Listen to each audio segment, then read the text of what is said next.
A judge in White County, Tennessee has offered inmates who have been addicted to drugs and were found guilty of possession of drugs an offer to shave off 30 days of their sentence if they agree to get a vasectomy or other procedures that would prevent them from having children. Now, male inmates can get a vasectomy on the state's dime, by the way, and women can get something known as a Nexplanon implant. Sorry, I've never heard of that before, but it's an implant that essentially prevents women from getting pregnant for up to 3 years. Since the program began in May, 32 women and 38 men have signed up.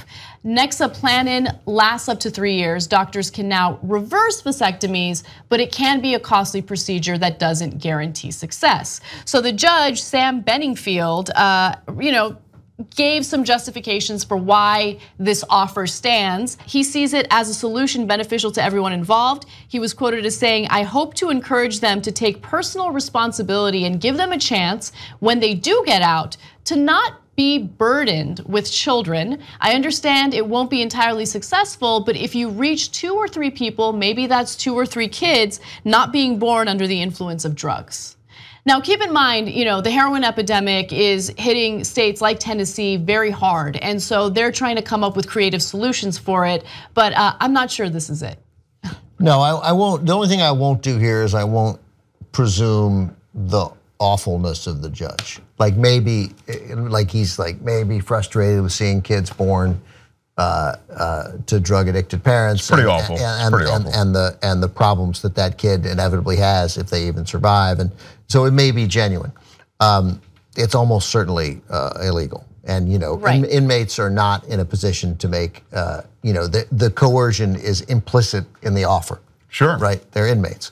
And that's what the ACLU says. And so, although they were there, I expected even a stronger statement from the ACLU. So I thought their statement was pretty strong. I mean, they touched on the constitutionality or lack of constitutionality over this type of measure. They talked about how there is an element of coercion because if you're look, consent is there's a power imbalance here, right? And if there's a power imbalance, an inmate can't really consent to something like this. And keep in mind, vasectomy can be reversible, but that's not guaranteed. And it's expensive. And it's expensive. And so we're talking about people who have been convicted of a felony and are currently imprisoned as a result of that.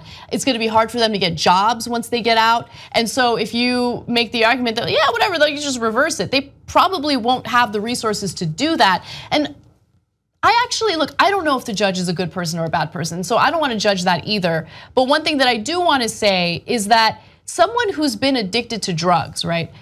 You are sending a message to them that they are tarnished, that they are unable to ever have kids and be responsible parents.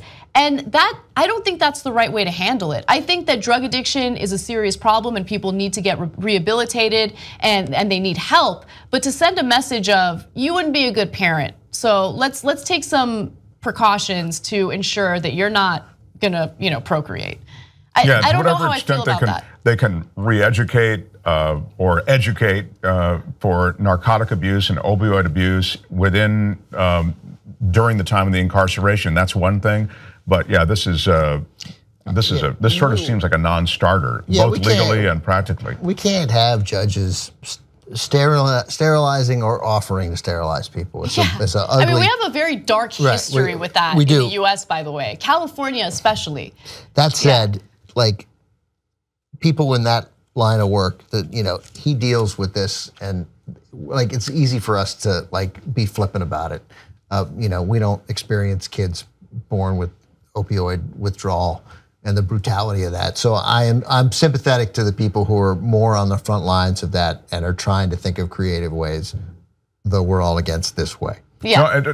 And they look at it as a cycle, and it is a cycle. And so yeah, I mean, to Ben's point, I suppose when you're in that room and going, hey man, I'm out of ideas. Right. I mean, this is what I've got. That's to put the best face on it. And of course, as Anna says, with the history in this country of sterilizing prisoners, that's the worst face on it. Yeah, that's it's a no. But I'm sympathetic to the desire to do something. Well, I am also sympathetic, but I just also want to add that I always find it interesting that the most powerful people in the country always want to utilize a Band-Aid for like a gushing wound, right? And so I get that they want to find solutions for the symptoms of a pretty big problem in the country, but how about you figure out what's causing this issue and actually combat that? There's a reason why we have an opioid epidemic. People don't wake up one day and they're clean, everything's fine, then they just decide, oh, you know what, I'm gonna go ahead and shoot up heroin. No, that happened. The reason why we're seeing this heroin epidemic and this opioid epidemic is because pharmaceutical companies have been pushing these painkillers very aggressively for a very long time. And so are we having discussions about what we're gonna do to reel them in? We don't talk about that ever. That's so true. But to the judges, just to speak for the judge, he's sort of an end user, right? So he gets this whole system after the cultural assembly line has already turned out this person who's addicted to opioids. So of course you're right. You've got to disassemble things earlier down the line, but he gets it way down the line and he's going, what do I do? I've got all these people and they're just coming off this assembly line.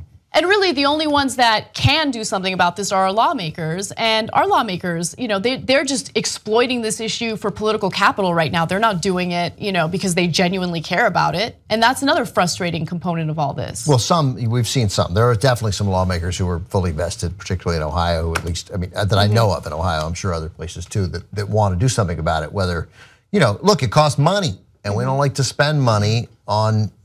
These are generally poor people, right? We don't, in general, that's not what we do. I got it, this is changing somewhat. But it's like, there was an opioid epidemic before pharmaceutical companies and doctors started over-prescribing stuff that people get addicted to. It was called a heroin epidemic. And we were a little more comfortable thinking that that's not happening here, that's happening away from us, that's happening over there in a part of the world that we don't. If those are junkies and jazz musicians, we don't need to worry about it. That's crazy. Yeah, no, you're a lot of heroin in the jazz world. Really? Yes, there actually is, but that was. I didn't know that. Yeah, it's a whole bird thing, right? That's right. Yeah, that was a big So, but that was again. That's a different old school. That's a different old school episode. And also, I real quick, I wonder what these pro-life organizations think about all this. Like, I don't see a lot of. Yeah, right. That's right. Also, depends on literally on how pro-life you are. Are you pro-life post-pregnancy, or do you count that as? Would you count that as an abortion? If you like the Young Turks, you'll love Young Turks membership. TYTnetwork.com/join.